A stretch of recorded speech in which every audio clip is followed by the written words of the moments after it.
नमस्कार दोस्तों, आप लोगों का पहला प्रश्न पत्र हो गया है। जैसा मुझे पूरी जानकारी मिली है और मुझे पेपर भी आप लोगों में से किसी अभ्यर्थी ने 1 बजे भेजा है और उसके क्रम में मैंने पेपर का पूरा अवलोकन किया तो पेपर संतुलित है। एक सामान्य अध्ययन का पेपर जिसमें पीसीएस के बच्चे भी, आईएएस की तैयारी करने वाले बच्चे भी और सरकारी सेवा के अभ्यर्थी भी इस परीक्षा में बैठते हैं। चूँकि ये पद भविष्य के लिए अच्छा है और ऐसे नवयुवकों के नवयुवतियों के लिए बहुत अच्छा है जिनकी आयु 30 से 40 वर्ष के बीच में है, चूँकि इनके लिए गोल्डन चांस है आगे बढ़ने के लिए। तो ये जो प्रश्न पत्र है ये संतुलित है। इसको मैं न तो बहुत आसान कहूँगा न बहुत ज़्यादा टफ कहूँगा। ये मॉडरेट पेपर बनाया गया है। इस मॉडरेट पेपर में 50% से अधिक क्वेश्चन के बारे में आप आसानी से लिख सकते हैं और आपने लिखा है। और कुछ क्वेश्चन बहुत टफ हैं तो वो सबके लिए टफ रहेंगे। ऐसा नहीं है कि वो बहुत सहज है, आसान है और सबके स्ट्राइक कर जाएगा दिमाग में। जो एक एक नंबर, दो दो नंबर के प्रश्न हैं वो थोड़ा टफ है। तो आप देखिए, मैंने स्क्रीन में उनके आंसर लिखे हैं। Land of golden pagoda Myanmar को बोलते हैं। Scotland of India, Coorg Karnataka में कुर्ग की पहाड़ियाँ उनको बोलते हैं। हार्न ऑफ द अफ्रीका, 4 देश हैं उनसे मिलकर हार्न ऑफ अफ्रीका बनता है। Djibouti, Eritrea, Ethiopia, Somalia. ठीक है, जिबूती, इरिट्रिया, इथियोपिया और सोमालिया, 4 आपके देश नाम लिखने होंगे। River state of India Madhya Pradesh को बोलते हैं। बहुत से लोग पंजाब लिख दिए होंगे क्योंकि हिंदी अंग्रेजी में अनुवाद में अंतर है। मदर ऑफ रिवर स्टेट कह रहा है अंग्रेजी में, ठीक है। हिंदी में कह रहा है कि नदियों के मायका वाला राज्य, और अंग्रेजी में कहता है रिवर स्टेट ऑफ इंडिया। तो थोड़ा कन्फ्यूजन कह रहा है क्योंकि अंग्रेजी का हिंदी ये मायका नहीं निकल रहा है। इसका मतलब तो निकल रहा है कि नदियों वाला राज्य।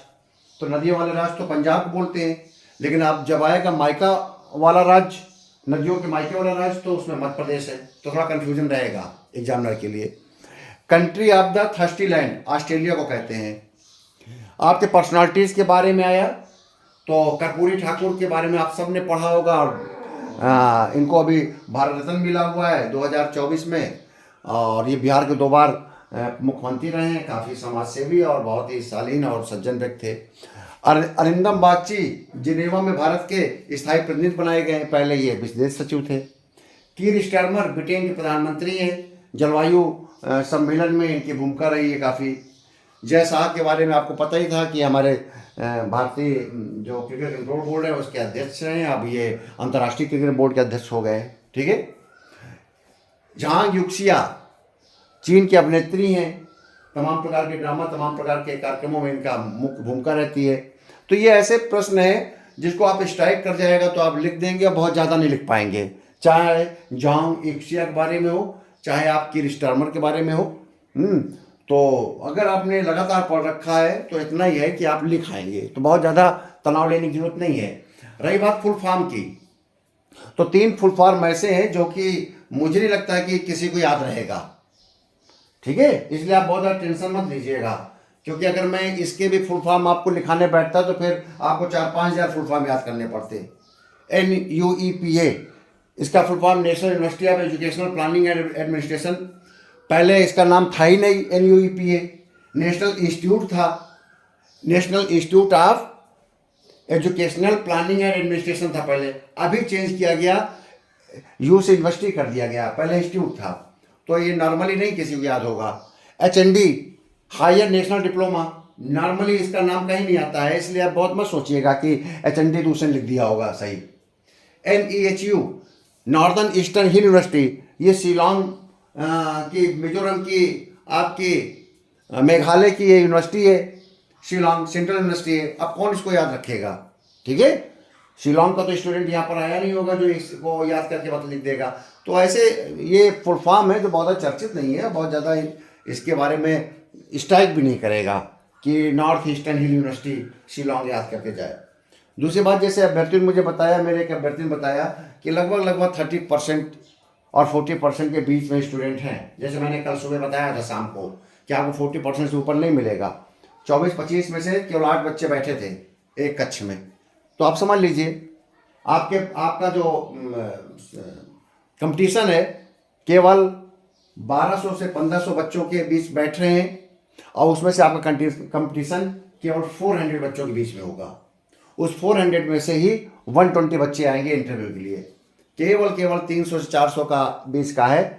हर सेंटर में 40 बच्चे हैं जिनके साथ कंपटीशन है। अगर 10 सेंटर पे एग्जाम हो रहा है तो 400 बच्चों के बीच में आप कंपटीशन है। इसलिए बहुत तनाव मुक्त होकर आप पेपर लिखिए, और पेपर को आप लिखते जाइए कॉन्फिडेंस के साथ, ठीक है। बिल्कुल मत सोचना कि पेपर गड़बड़ हो रहा है, ये हमारे 4 क्वेश्चन छूट गए, 5 क्वेश्चन छूट गए। कुछ नहीं छूट रहे हैं। नैक का फुल फॉर्म आपको पता ही होना चाहिए। NIRF, NCT, NEP, IM, AICTE, ISRO, ये सब आपके पास लिखे थे, आपको याद भी रहा होगा, आपने कर लिया होगा। किताबें जरूर टफ आई है और सब करंट आए हैं। All the favourite for children Ruskin bond की किताब है। हैंगिंग ऑफ अफजल गुरु अरुंधति राय की बुक है। India the future is now Shashi Tharoor की बुक है। One Indian girl Chetan Bhagat की चर्चित किताब है, आप लोग लिख दिया होगा। Source code my beginning Bill Gates की नई किताब है 2024 की। किताबें सारी नई है।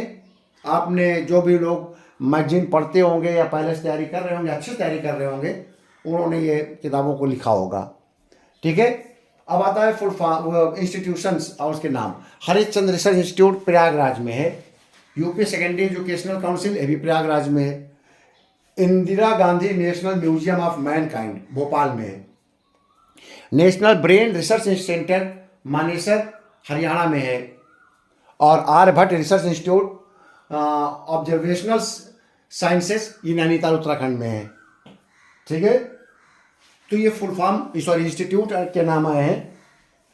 इसके अलावा जो क्वेश्चन आया है, जो कि आपने अगर कभी पढ़ा होगा तो आपने जरूर लिखा आपने जरूर होगा कि गुट निरपेक्ष आंदोलन से आप क्या समझते हैं, इसमें वर्तमान में इसकी क्या भूमिका है, शीत युद्ध और वर्तमान में। ये क्वेश्चन है। ये एक प्रकार का उन्होंने इंटरनेशनल पॉलिटी से क्वेश्चन उठाया है। दूसरा, गुप्त काल में हुई वैज्ञानिक प्रगति।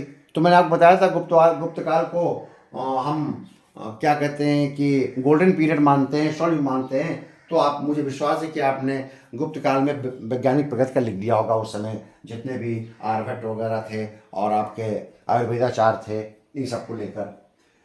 अगला क्वेश्चन है कि राष्ट्रीय आंदोलन में उदारवादी अमदारवादियों के मत टकराव के कारण आपने लिख ही दिया होगा कि मॉडरेट और एक्सट्रीमिस्ट के बीच में क्या रीजन थे, क्यों आपस में संघर्ष हो गया था, क्या मॉडरेट चाहते थे, क्या एक्सट्रीमिस्ट चाहते थे, ठीक है ना। ये एक सामान्य क्वेश्चन है।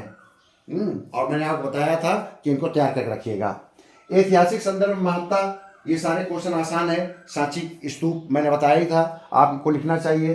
स्वदेशी आंदोलन मैंने बोला ही था, स्वदेशी आंदोलन पर क्वेश्चन आ सकता है। नालंदा शिक्षा के बारे में मैंने नालंदा के बारे में डिटेल में लिखा था, आप उतना ही लिखाएंगे, नंबर बहुत अच्छे मिलेंगे।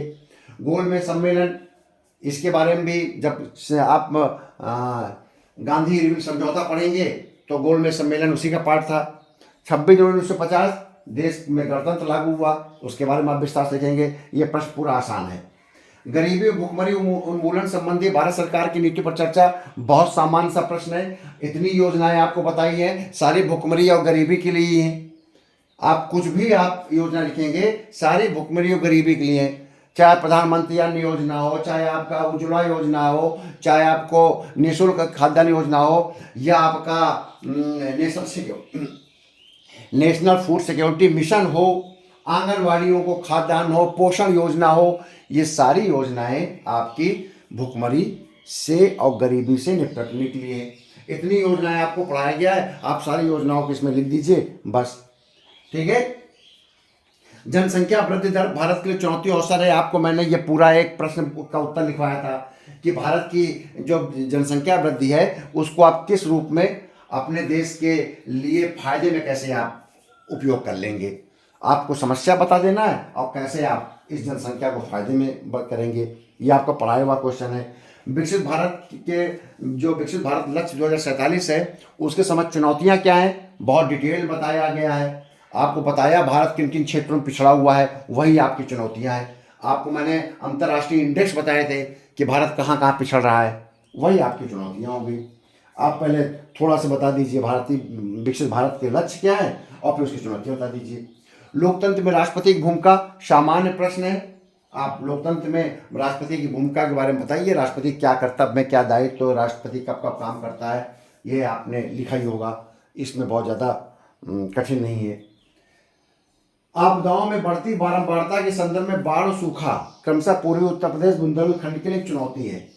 ये उन्होंने उत्तर प्रदेश का बुंदेलखंड और को दे दिया है नाम, और उत्तर भारत का। आप आपदाओं में बाढ़ और सूखा की अगर जो भी समस्या होती है उसके बारे में आपको लिखना है। सूखा से क्या क्या प्रभाव पड़ता है, बाढ़ आने से क्या क्या प्रभाव पड़ता है, आपको उसके बारे में आपने लिख दिया होगा, ठीक है, जोड़ दिया होगा आपने बुंदेलखंड को। ठीक, अगला क्वेश्चन है नई शिक्षा नीति 2020। इसका आपको कहने की बात ही नहीं है, आपने 10 नंबर का क्वेश्चन बहुत अच्छे से किया होगा, ठीक है। तो कुल मिला के ये कि आपका पेपर ऐसा रहा है कि आप 3 घंटे लगातार लिखते रहे होंगे, और जो छोटे छोटे क्वेश्चन है जो आपको याद नहीं आए लास्ट में, वो कोई बात नहीं, वो किसी को याद नहीं आएंगे, ठीक है। सब आदमी परफेक्ट नहीं होता, हर चीज़ परफेक्ट नहीं होता, और ना ही कोई पेपर ऐसा है कि पहले से आपका बहुत ही सिलेक्टेड उसका सिलेबस रहा हो कि 100 या 150 या 50 आपका एब्रिविएशन में या इंस्टीट्यूशंस के बीच में आपको नाम छाटने हो, ठीक। नेशनल इंटरनेशनल के सारे इंस्टीट्यूशंस के मिलाकर फुल फॉर्म थे, उपनाम थे, तो सब कुछ याद रखना और उस समय पर स्ट्राइक करना जरूरी नहीं कि आपको याद भी हो तो उस समय याद आए। तो आपको कोई तनाव नहीं लेना है। हिंदी का पेपर आप अच्छे से दीजिए, कल का पेपर अच्छे से दीजिए, मेरिट सभी मिलाकर बनेगी। आप लोगों ने बहुत अच्छा पेपर किया है, ये मुझे पूरा विश्वास है। आप अपने कमेंट्स, जैसे आप हिंदी का पेपर देख निकले और जब मेरा वीडियो सुने तो आप कमेंट्स सभी अभ्यर्थी, जैसे आपने पिछले कमेंट्स में आपने अपने इंस्टीट्यूशंस के बताए कहाँ कहाँ आपके सेंटर पड़े हुए हैं, आप लोग प्रयागराज पहुँच चुके हैं, तो आप बताइएगा शाम को मेरे इस वीडियो में कि आपके कक्ष में कितने लोग बैठे थे। नंबर 1, कितनी सीटें थी, कितने बैठे थे। नंबर 2 चीज़ बतानी है आपको कि आपको पेपर देखकर कैसा लगा, आपकी कलम रुकी कि नहीं रुकी। तीसरी बात, आपको ये बताना है कि आपका हिंदी का पेपर कैसा गया, ठीक है। ऑल द बेस्ट हिंदी के लिए, और आप लोग अच्छे से पेपर दीजिए। बहुत बहुत धन्यवाद।